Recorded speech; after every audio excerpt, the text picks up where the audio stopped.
जिसके कान हों वो सुन ले, जिसकी आंखें हों वो देख ले। हम उन लोगों के लिए विशेष धन्यवाद देना चाहते हैं जो हमें एसबीआई पे, गूगल पे और पेपलिंक के द्वारा हमारी सेवकाई में बोते हैं। डिस्क्रिप्शन बॉक्स में दिए हुए लिंक से आप भी बो सकते हैं।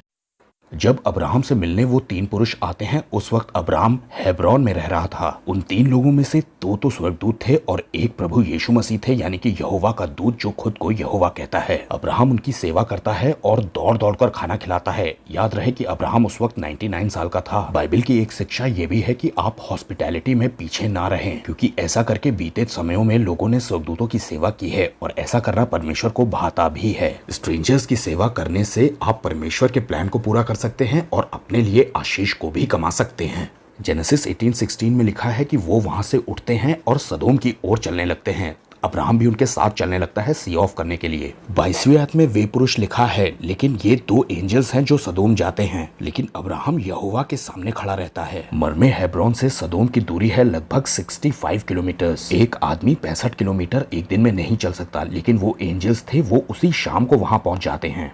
अब हेब्रोन एक पहाड़ी इलाका है और वहां से सब कुछ दिखाई देता है नीचे की ओर, और मृतक सागर का इलाका सबसे निचला इलाका है पृथ्वी का। वहां से सदोम और अमोरा का नगर साफ दिखाई देता था। अब यहाँ पर अब्राहम और यहोवा के बीच में बातचीत होती है, और यहाँ पर ध्यान देने वाली बात यह है कि बातचीत के बीच में कहीं भी अब्राहम से परमेश्वर नहीं कहते हैं कि मैं नाश करूंगा, बल्कि अब्राहम ये समझ जाता है कि परमेश्वर इस जगह का नाश करने जा रहा है। इसका कारण यह है कि अब्राहम परमेश्वर के दिल को बहुत अच्छे से जानता था, और वो जानता था कि परमेश्वर न्यायी है, यानी कि जज है। अब्राहम सदोम के लिए नेगोशिएट करता है कि हो सकता है वहां 50 धर्मी लोग रह रहे हों, लेकिन बातचीत आगे बढ़ते बढ़ते 10 पर आकर रुकती है। 32वें आयत में लिखा है कि हो सकता है कि उसमें 10 लोग हों। परमेश्वर कहते हैं कि 10 भी अगर वहां मिल गए तो मैं उस नगर का नाश नहीं करूंगा। अब्राहम 10 लोगों पर आकर इसलिए रुकता है क्योंकि लूत के परिवार में 10 लोग थे और वो उनके लिए ही प्लीड कर रहा था या नेगोशिएशन कर रहा था परमेश्वर के साथ। लेकिन उस नगर में 10 लोग नहीं मिलते हैं और परमेश्वर उस नगर का नाश कर देते हैं। 19 चैप्टर में स्वर्गदूत कहते हैं कि यहाँ तेरा कौन कौन है, दामाद,